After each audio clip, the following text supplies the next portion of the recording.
Hi, I'm Tim. Welcome to Watchbox, and thanks for logging on. We are waking up with watches, and everything you see on this show is for sale and in stock. Reach out to tmosso at thewatchbox.com, that's me, for purchase and pricing questions about these watches, including accessories and conditions. Reach out to me directly, and if you wish to trade or sell a watch, we're into that too. We are always looking to build inventory. Once again, if you wish to sell or trade a watch, reach out to tmosso at thewatchbox.com. We pay fast, we pay cash, no upper limit on value paid for your watches. Let's get started with some big pieces. Starting out with the clickbait, the thumbnail watch. This is the Rolex Oyster Perpetual Deepsea Sea Dweller D-Blue, second generation D-Blue. You can see this is the post 2018 dial with the little Rolex crown at the base. A better proportioned case, bracelet, and a new movement inside with 70 hours of power reserve rather than the prior 48. Now the watch is still big at 44 millimeters and truthfully over 17 millimeters thick. This is going to be a party watch, a weekend watch, and an occasion watch for folks. And the occasion is probably not a wedding or a bar mitzvah. This is a very boisterous reference, not very formal. I could say that this watch might look like a Datejust on the wrist of Shaq, but on everyone else, including myself, the look is designed to be big. It's not supposed to look compact. It's not supposed to look petite or proportional. The idea is that this watch is big. It has 12,800 feet of rated water resistance, and it has been tested at Rolex 25% beyond that figure. It has an enormous crystal, 6 millimeters thick, which is why it doesn't have a Cyclops eye magnifier. You can see that there is this metal cylinder that sits just under the crystal, and a solid cylinder that passes through the case straight through to a titanium case back, the only titanium component you'll find on any Rolex watch. And the reason for that is hermeticity, water resistance, and toughness. You can see that it's not as broad across the wrist as it was from 2008 to 2017, and there's a better match between the width of the lug tips themselves and the width of the end link of the bracelet. It's a little bit more tapered, a little bit more graceful, not quite as squared off. This is a deeply impressive timepiece with Rolex's finest diving technology, right down to the historic helium escape valve that allows helium that may accumulate during saturation diving to escape the watch when you ascend. Now, the watch has Rolex's best class. There is a glide lock system that you can unlock and relock while it is still on your wrist. The advantage here is that in a deep water marine environment, you are not going to have to take the watch off and risk dropping it. So you've got 20 millimeters of 2 millimeter incremental adjustment. You do not get this on the Sea Dweller 43. You do not get this on a Submariner. And then you have an additional fold-out flip lock system. So between the two, you get what we would call 2 inches here in the old colonies, or over 50 millimeters. So this is a very impressive watch. And because it is a diver, let's do a loom shot.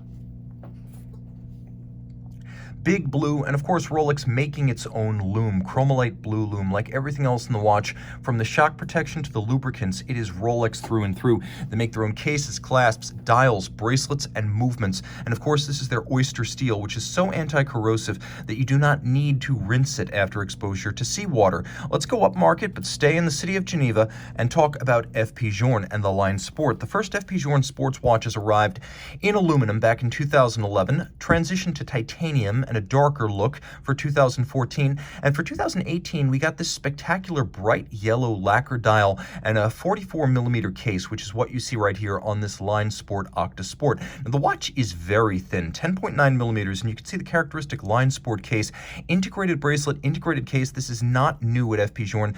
Journe was doing this long before integrated cases and bracelets became a fad, so ahead of the curve in that regard. The watches are made of titanium with solid aluminum movements, meaning they are very light on the wrist.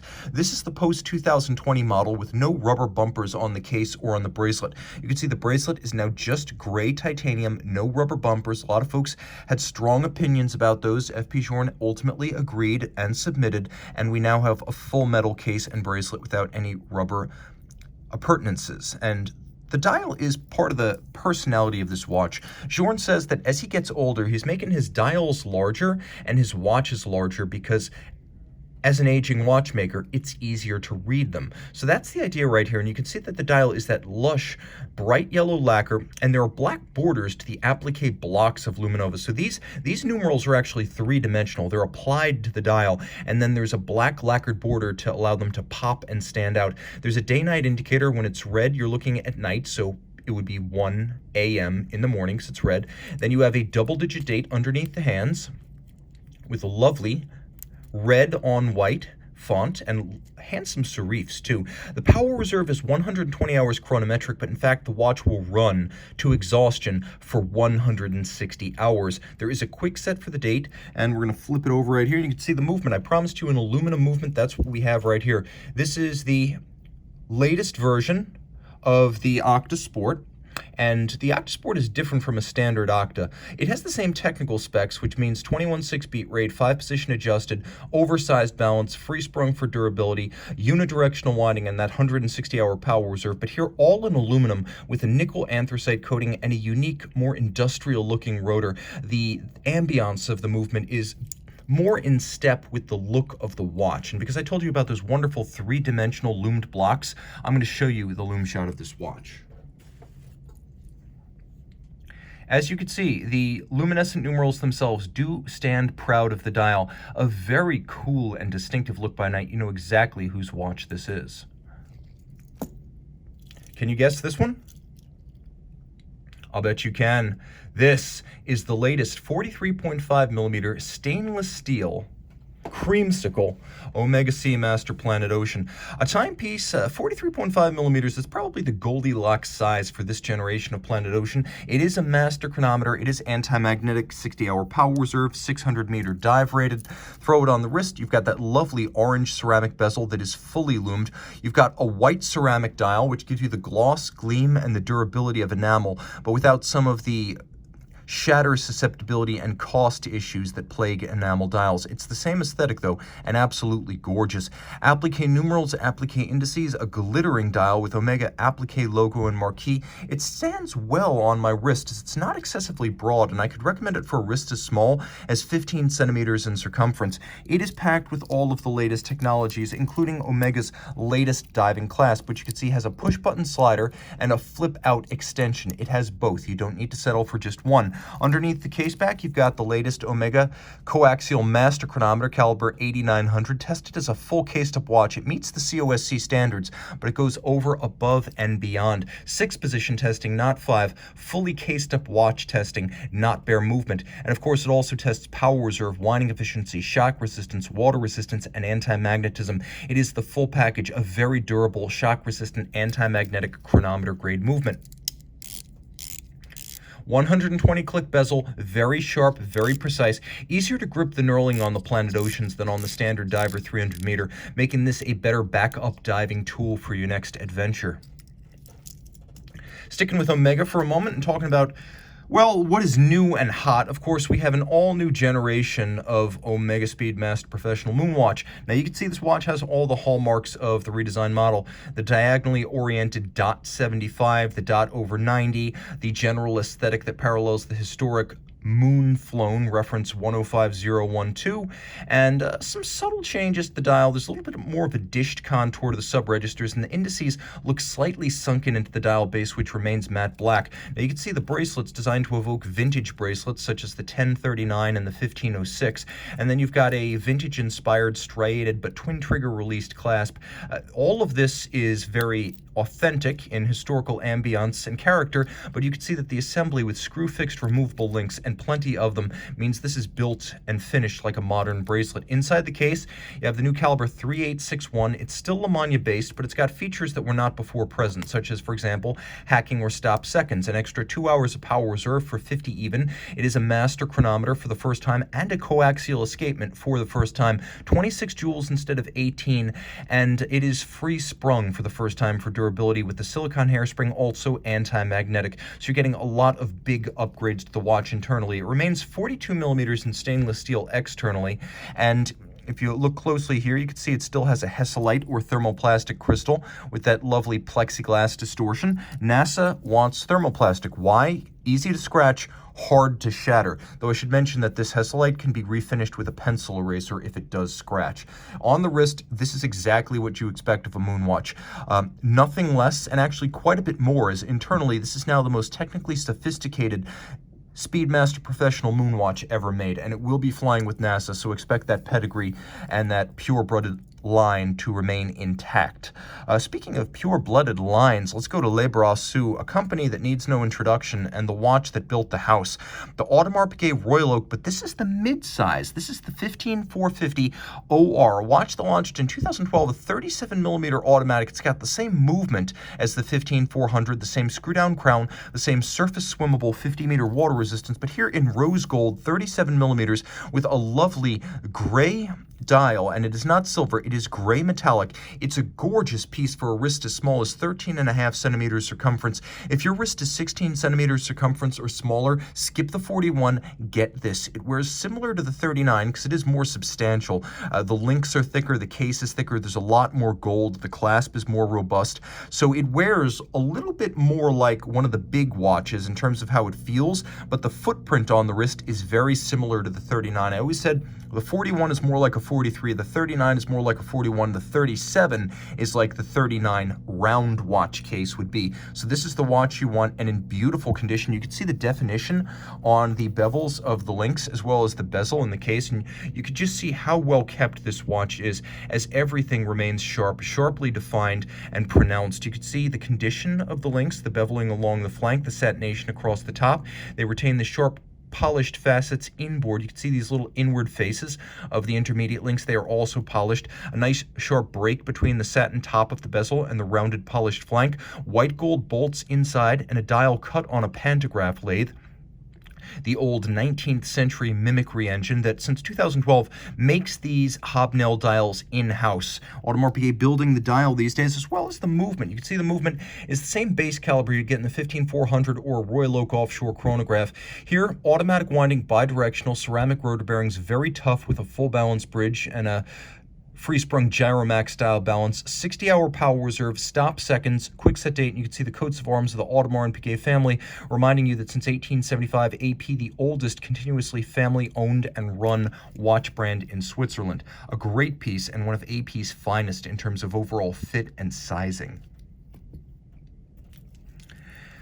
Also from the Vallée de Joux, and built not far from JaegerLeCoultre Breguet and Audemars Piguet, this is the Gerald Genta Solo by Retro. Now, if you're wondering what Gerald Genta, the company, is doing today, well, it is manufactured Bulgari, the same high horology manufacturer in the Vallée de Joux that built the Gerald Genta and the Daniel Roth watches, today builds the Bulgari Octo Finissimo series, and they still service and provide everything from tune-ups to straps, all of the Gerald Genta watches dating back to 1969. So while the brand itself is being reintroduced slowly by Bulgari, and it is coming back, the service, the parts, and the expertise for these watches remains supported by Bulgari and Louis Vuitton Moet Hennessy's resources. So this is a watch that you can quite easily have serviced today. Don't be afraid of the fact that Gerald Genta, the man, is gone. Gerald Genta, the manufacturer, is still very much alive.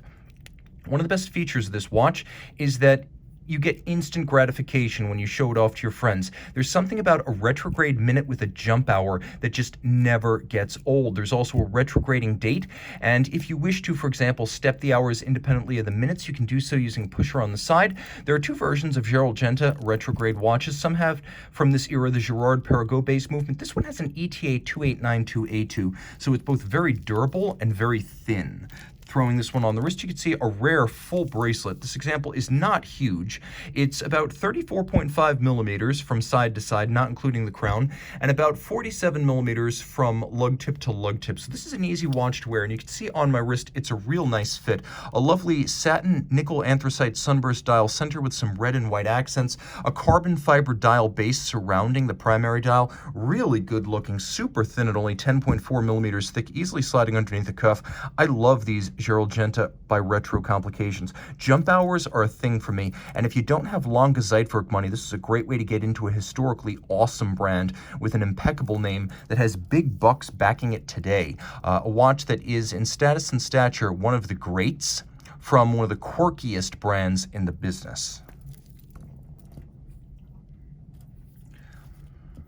Now we journey not too far, to be perfectly honest, to Blancpain, and we discuss the Blancpain 50 Fathoms bathyscaphe, 43 millimeters in rose gold. This watch is a little bit more vintage inspired than the standard 50-15, whereas that watch is over 15 millimeters thick and 45 millimeters in diameter. This one's 43 by 13.5 and under 50 millimeters lug to lug. You can see big crown, no guards, minimally beveled lugs, squared off ends. These pay tribute to a earlier era of 50 Fathoms watch, and while they are luxurious, they aren't luxurious Baroque the way the 50-15 is. You have a 120 click bezel with a nice, sharp, and precise detent. Feels good, sounds good. Line it up with the minute hand, which is a hybrid of syringe and baton. And then you can see there are dimple style, or perhaps we should call them cabochon style indices.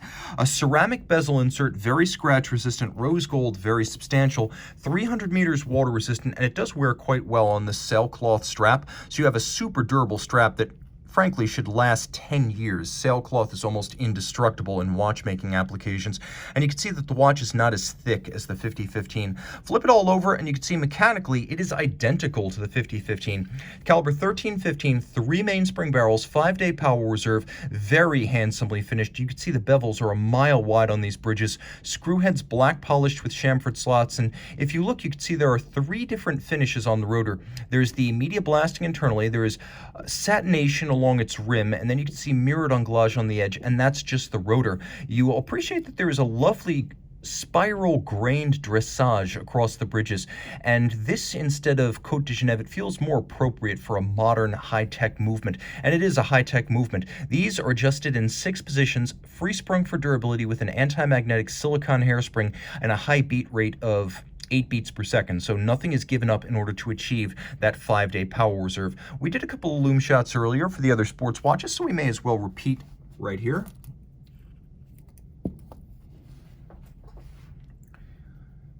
Okay, there is the 50 Fathoms bathyscaphe, a model that launched at Basel World 2013.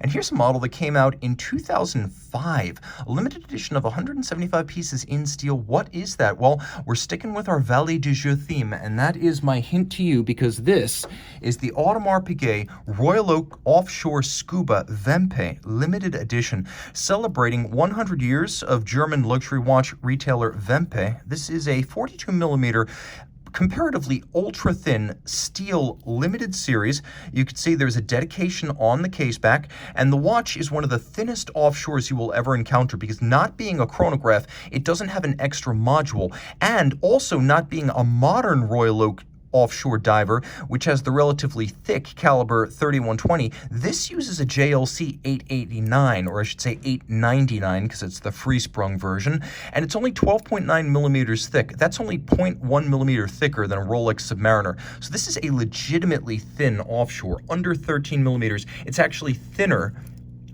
by a large margin than the bathyscaphe. Now, taking a quick look, you can see you get the same degree of quality in the metalwork of a Royal Oak offshore that you get on a standard Royal Oak. You'll recognize these bevels, these creases, curves, polished and satinated elements from the rose gold watch we just saw. And if you look carefully, you can see that there's mirrored beveling even on the edges of the crown guard structures. So the attention to detail is superb. Now, this is a 300-meter diver. It has a fully loomed internal rotating dive bezel. And even if you don't like to dive, it's very useful for timing. So you can see I line up that index with the minute hand, and now I am ready to time anything from the interval until my next meeting to the time before my next flight. So this is a very useful watch. You can see there is the name Vempe on the dial with the company logo, but it's subtle. It's black on black, so it's ghosted on there. When you throw it on the wrist, you can see this was one of the earliest applications of what would become known as the AP Royal Oak Offshore Diver Strap. It is a thin watch, and it's a little bit jarring to see an offshore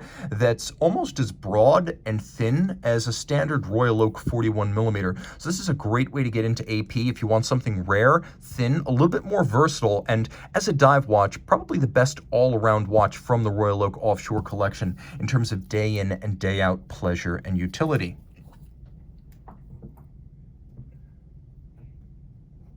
Let's talk about two from a brand that I respect deeply. Now, I'm not an FP Journe fanboy, so when I say something in admiration of the brand, it comes from a position of professional regard, and you know I'm not hyping, because at the end of the day, I'm not in love with the man. there's an Amadeus quality about FP Journe, and I never fell in love with the man, even though, like Salieri in the movie, I fell in love with the art. And truly, this watch is a work of art. In 2012, FP Journe launched the Nacre edition, which is a mother-of-pearl dial series only available through the boutique. So these are boutique exclusives, but unlike the standard boutique edition, which is rose gold case and black dial, this is the mother-of-pearl dial with a blue tint blueprint and a platinum case. Now this example right here, you can see is 38 millimeters, a discontinued case size that went away after 2015. So in addition to being a boutique exclusive and thus limited in distribution and volume, this is a case size you can no longer request from Journe. Chronomètre Souverain, of course, a model launched in 2005. Lovely, high-grade chronometer-style timepiece, twin barrels, power reserve on the dial, 56-hour reserve, but FP Journe has touted this watch as one of the most accurate mechanical watches he can make, surpassed only by the Chronomètre Optimum. You can see the architecture of the movement is gorgeous. Twin barrels separated from the escapement, no visible drivetrain between them. The train is under the dial, and that is aesthetically inspired because it opens up the base plate, which you can see is finished in several different styles. You've got engine turning, you've got a rayon or sunray graining, and then across the bridge is a perfectly aligned Côte de Genève with mirrored beveling on the edge of the bridges. Oh, and by the way, all of these bridges and plates are 18 karat rose gold. So a platinum watch with a rose gold movement, it feels like an Olympic gold medal, in spite of the fact that it is a universal size. As the distance from lug to lug is under 45 millimeters and the watch is under 10 millimeters thick, it is a wonderfully handsome dress watch that with the blue, the silver, and the white metal case can also be sports casual.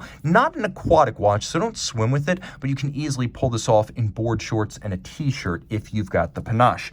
That said, some folks are looking for something versatile, traditionally sized, but also even scarcer than one of the Nacre dial 38 millimeter Chronomètre Souverain. This is the Acte Automatique Reserve, a timepiece with a caseback code stamped 02A for the Automatique, 02 up until 2005. Every FP Journe case made by Eleanor in France would have had a double-digit year of manufacture stamping. So that was the year the case was made by Eleanor in France, which was Journe's original case supplier up until mid-2008. So you can see Eleanor made this case in 02. The first Acte Automatique arrived in 01. So this is a very early example of FP Journe's first series of automatic watches. Now it has a lovely and lustrous rose gold matte finish dial, 38 millimeter platinum case. Again, that discontinued case from the discontinued case maker. Journe actually bought Eleanor of France and moved it to Geneva to become Boîtier de Genève, his case-making factory. It is that 38 millimeter size that we know was discontinued after 2015, and here you can see a brass movement discontinued after mid-2004. These are highly collectible because even though gold is worth more as a commodity, brass is worth more as a collectible in the world of Journe because there are fewer of them. Now, this is the first generation of the Octocalibre 1300. You can see it has a 22 karat Grand Orge or barleycorn guilloche cut mass that winds the watch and has the same technical specs in terms of power reserve and autonomy as later versions, 120 hours chronometric. Absolute power reserve is about 160 hours. You can also see that it is handsomely decorated, but one of the quirks of this movement is that the rotor does not fill the entirety of the caseback, and people ask me why is that? And it's because displacement of the winding system was necessary to create a top-end compatibility with complications, as this movement was always designed to drive complications, such as annual calendars, zodiac calendars, and chronographs, which is why ultimately the winding system was slightly displaced on the caseback. Throw it on the wrist, and it's a lovely combination of silver, platinum, blue hands, and the rose gold dial. And a lot of these older Journe dials that have a thick layer of lacquer tend to discolor. Sometimes it can be disruptive and even kind of cross the line from patina to damage. This one has hardly any patina even, so it is exceptionally original and exceptionally straight.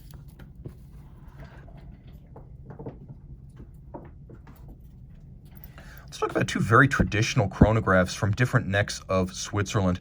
In the Vallée du Jeu, once more, JaegerLeCoultre, which is La Grande Maison, or the Great House of the Swiss watch valley. This model came out in 2017, was part of a series of 3 sector dial JaegerLeCoultre stainless steel master watches. The Master Control, the Master Geographic, and the Chronograph, of which the Chronograph is easily the most handsome. Everyone loved this no-date sector dial chronograph. It takes a dial drawn from a pocket watch in the JLC factory museums. They never did a wristwatch that looked like this until 2017. You can see there are several different silvers on the dial, brushed metallic silver, and then an opaline satin in silver white. Blue printing, sunken registers, handsomely symmetrical. Note that the watch does not have a constant running seconds display, but because of the vertical clutch of the chronograph, you can leave the chronograph running with no additional wear and tear to the movement. 65-hour power reserve, twin mainspring barrel, vertical clutch, column wheel, manufactured JLC caliber 750 inside, and the timepiece features lovely skeletonized blue syringe style hands. It is just under 40 millimeters in diameter and wonderfully slender. On my wrist, you can see this is suitable for a wrist as small as 13.5 centimeters circumference. Truly gorgeous and versatile. It's a men's watch, it's a ladies' watch, it's a unisex option, and because it is all JLC, they make their own cases and they make their own movements. It has real pedigree. Truly one of their best styling efforts in recent years. You do not need to buy a gyro tourbillon to own one of the most desirable JaegerLeCoultre high horology complications of the modern era. Also out that year, albeit Baselworld, we had the Patek Philippe 5960-01G, not the first white gold 5960, notably one very similar had been done for the Moscow boutiques. This one had a different aesthetic than the Moscow, taking a lot of the elements of the 5960-1A steel sports model of the watch and transposing it onto the dial of the 5960 dress watch that arrived back at 2006. Now this is all wonderfully warm white gold, 40.5 millimeters. That's 40.5 millimeters. It has a handsomely tapered set of lugs, beautifully blended into a sinuous compound curved caseband, with the bezel somewhat instepped from the caseband and then concave profiled to create the impression of an even thinner watch. Lots to love here. You can see there are these handsome vintage-inspired striations outboard of the chronograph pushers, and then on the dial, which is matte black, red, white, and silver accents. White gold frames for the annual calendar. You have the day, you have the date, you have the month. It needs to be adjusted only once a year during the transition from February to March. There's a power reserve indicator, wind it manually. It is also automatic winding, 55-hour power reserve, free sprung for durability, 6-position adjustment, anti-magnetic silicone hairspring. All those features together with the Patek Philippe seal. Patek Philippe attests that this watch will run no worse than -3 + 2 seconds per day. The movement finish is everything you would expect from Patek Philippe. The bevels, the engine turning, the polished screws, the Côte de Genève, the satination, nothing is overlooked.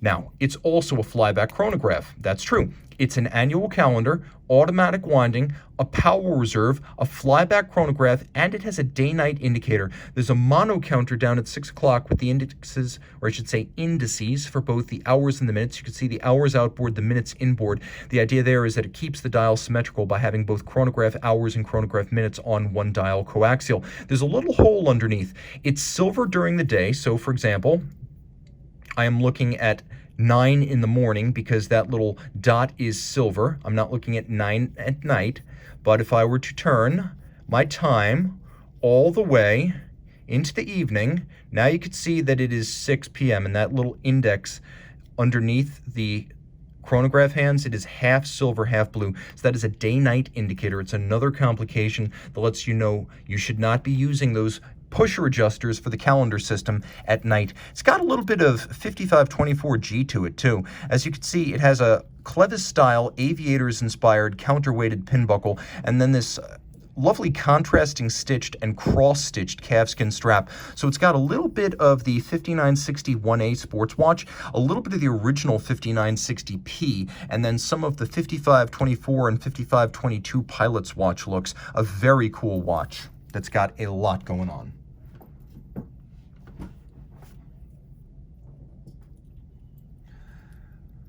Let's talk about 2 from Moser, including one that is late breaking and only recently available pre-owned. You can see right here, only 20 pieces, white gold, 42 millimeters. This is the Endeavour Flying Tourbillon violet fumet. So you have seen the fumet dials of Moser. This is a concept dial, meaning there is absolutely no printing, there are no indices, there are no marks, but it's also a fumet because it fades from light at the center to dark at its edge. This new galvanized color is violet, the first application on the tourbillon. You can also see that the tourbillon itself is an impressive and massive assembly. First of all, let's get as close as we can without corrupting the image.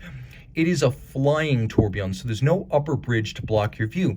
You can also see that as it beats away at 21,600 vibrations per hour, it is double free sprung with two flat hairsprings 180 degrees out of alignment with each other, so that when one is running fast because of gravity, the other will be in the opposite position with identical geometry, and thus the fast hairspring will be canceled out by the slow hairspring and vice versa. It helps to achieve Abraham Louis Breguet's original intent of the tourbillon, which is precision and chronometry. And again, I call this a flying tourbillon because there is no upper bridge to block your view. The caliber, HMC 804, is automatic winding, and in spite of the power-intensive complication, it does have a 3-day power reserve. The watch is not thick, and you can see the lines of Moser cases here in white gold, always extraordinary. They first machine the cases and then hand-finish them. That's how they get this incredible contouring and depth in the lug profiles. You'll also note that the bezel expands at the end at 6 and at 12, and then it thins out at the mid-case, but all the way around it is concave in profile with lovely polished leaf-style hands. Throw it on the wrist. It's not a huge watch, though a 42, you can see how slim it really is. It's not exceptionally broad across the wrist either, so if your wrist is as small as 14 centimeters circumference, game on. This watch is in play, and you could definitely wear it. That said, if you want to stick with Moser, you want to stick with white gold, you want to stick with a spare dial and a limited edition, but you want something a little bit smaller, this is the Venturer Swiss Mad. 39 millimeters in white gold. It celebrates the Swiss identity of Moser, which makes 90% of its watches or more in Switzerland. This is the same year the Swiss Mad cheese watch came out. So if you remember the Swiss cheese watch, this was effectively the production version of that. Trust me, this one keeps a little better over time. Genuine cowhide, hand-stitched, and as you can see, retaining the original animal's fur as well as the underlying leather. This is a truly impressive and wonderfully luxurious strap. It's really silken to touch. I can't imagine a cow would be this refined, but Moser has wrought wonders with this strap. You have the image of the dial. It is a red fumet from light at the center to dark at the edge. It is a purity style dial, which means indices only, no printing, very little. They don't need to put Swiss made or Moser on the dial because you know both of them are true. White lacquered hands on the Swiss Mad, Swiss red base, and you can see the Swiss cross in white on the red base, just like the Swiss flag. You get that same lovely contoured case. This is the Venturer profile. Then you get caliber HMC 327, 50 pieces, a limited edition. This watch is a complication with a case back power reserve indicator. It has an overcoil hairspring for concentric breathing and thus even timekeeping in any position. Lovely double-crested Côte de Genève, polished screw heads, bevels on the edge of the bridges, and then engine turning on the base plate with satination and beveling on the balance bridge. And for shock tolerance, it is a full balance bridge with a free-sprung index. Moser making its escapements, its hairsprings, and its balances in-house through its precision engineering subsidiary. Now zoom out a little bit, throw this back on the wrist. Very comfortable. It is smaller than the Venturer, and considerably so, meaning this is a watch that wears well on any wrist. It's also a lot thinner in profile, meaning that this perhaps is the best of all possible worlds. It is a jocular, fun, self-deprecating reflection on Swiss watchmaking by Moser, which has to be described as the most self-aware of Swiss watch brands. This could be your dress watch, it could be your casual watch. It's definitely going to be a conversation starter, and unlike so many high horology watches that are snobs only, this will elicit smiles and compliments from people who are not into watches.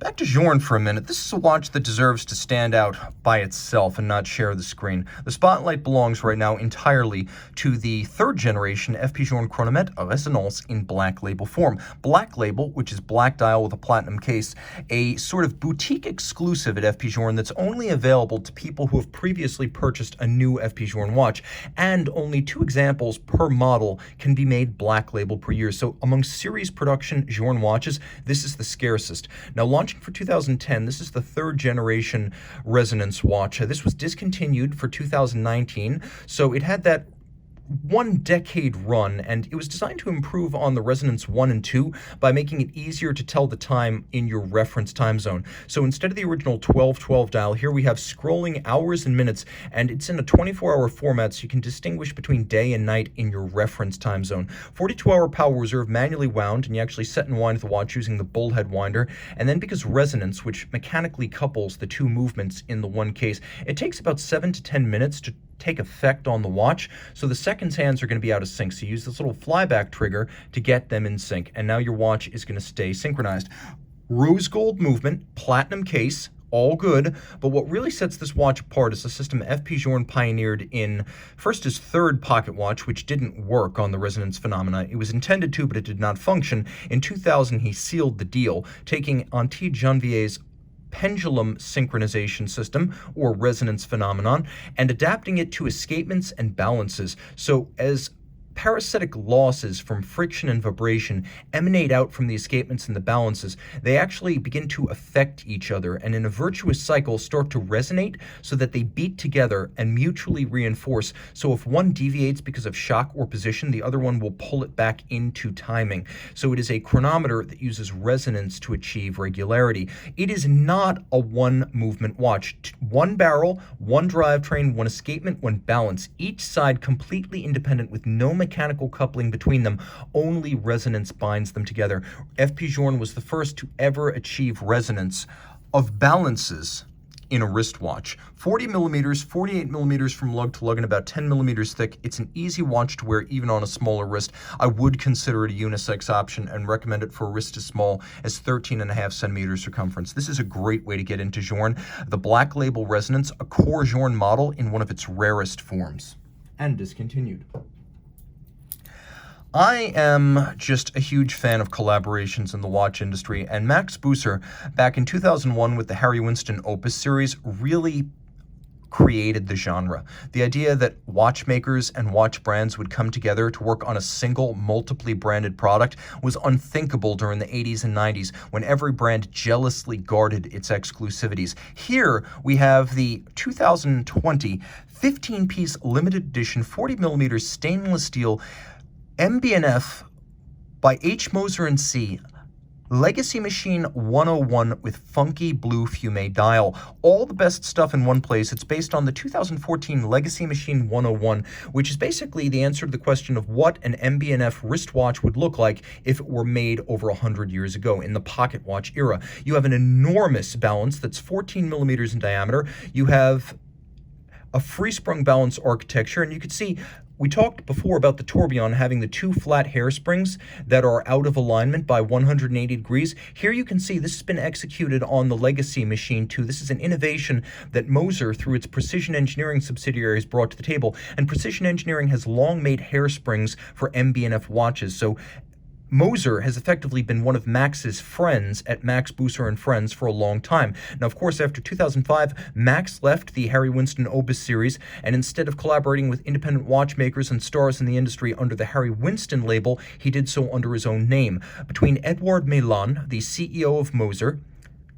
Kari Voutilainen, independent master who was responsible for the bridge architectures and the finish, and Max Moser, who is sort of the super friend who puts these dream teams together, the watch embodies the tastes and the sensibilities of all of those masters of modern watchmaking. It brings the best from Switzerland together in a wearable case, and you can see that the balance bridge here is huge, vaulted, black polished, and extraordinary. The escapement has its own separate satinated and mirror beveled bridge. The balance, of course, is a recessed bolt free-sprung architecture, and it's 14 millimeters in diameter and jumps to life as soon as you wind the watch. There's a power reserve indicator at the base of the dial. Here's the time up here. You set the watch, minutes and seconds, minimalist. It's what Moser would call a fume dial because it fades from light to dark. Funky blue is that color that Moser coined that's being used here. And then it is also a purity dial, a concept really, because there is no printing and there are no applique indices. So this is a concept dial on top of everything else. You can also see how huge the balance staff is, and I'll do my best, but you can also see the roller table, something that's almost impossible to see on a conventional watch. You can see it underneath the balance. On the reverse side, finishing as good as it gets. Finnish-born and Swiss domiciled master of watchmaking, Kari Voutilainen, came up with the idea for this traditional center wheel architecture, which is a nod and a wink to the pocket watch era. Everything is finished to the highest degree, and in particular, the bevels are a mile wide, and you can appreciate them without any kind of magnification. You can also see the engraving on the bridges has been done by hand, and the jewels, the pivot jewels, are set in golden chaton as it would have been in the pocket watch era. This is a timepiece of extraordinary rarity and appeal. Guys, if you want this watch, if you want any watch on this show, reach out to tmosso at thewatchbox.com for purchase and pricing details.